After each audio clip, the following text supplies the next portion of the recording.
तेजू मराठी या मराठी यूट्यूब चॅनलमध्ये आपले पुन्हा एकदा स्वागत.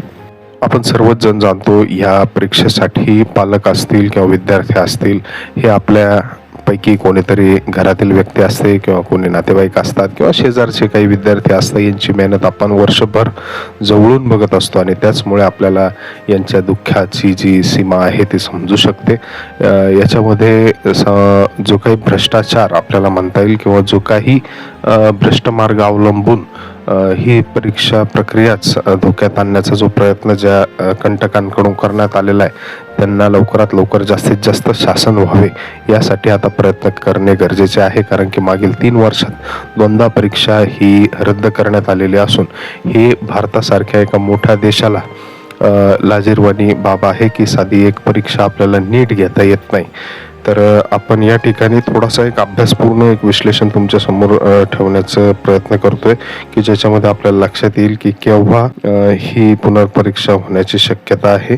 तर त्या संबंधी आपण बघू शकतो की यापूर्वी सुद्धा अशा प्रकारची एक सिच्युएशन देशाभरामध्ये आली होती, ज्याच्यामध्ये आपण या ठिकाणी बघू शकतो की 2024चं जे वेळापत्रक होतं, 2024मध्ये असा एक प्रकार झाला होता.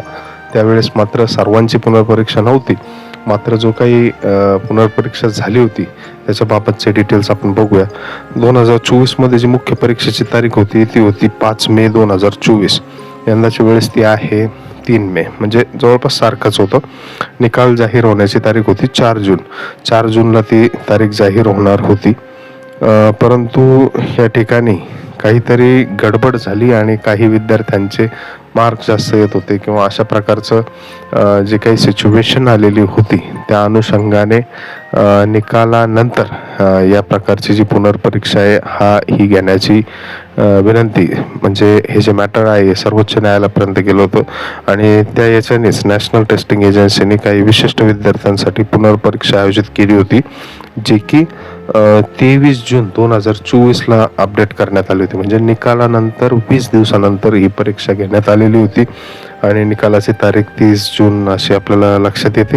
मात्र ही परीक्षा फक्त 1563 विद्यार्थ्यांसाठी घेण्यात आली होती आणि यावेळेस फरक असा आहे की ही संपूर्ण परीक्षा सर्वच विद्यार्थ्यांची पुन्हा घ्यायची. त्याच्यामुळे या ठिकाणी आपल्याला असं लक्षात येईल की आता जी संभावित तारीख असू शकते ती जवळपास 20 ते 25 दिवसांनंतरची असू शकते.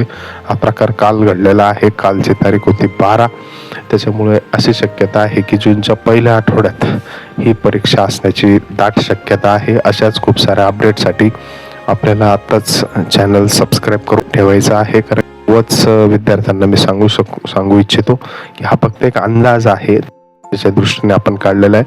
ऑफिशियल अनाउन्समेंट लवकरच होईल. मात्र ही परीक्षा 10 जूनच्या आसपास असण्याची जास्तीत जास्त शक्यता आहे. त्या दृष्टीने सर्वांनी पुन्हा एकदा अभ्यासाला लागायचं आहे.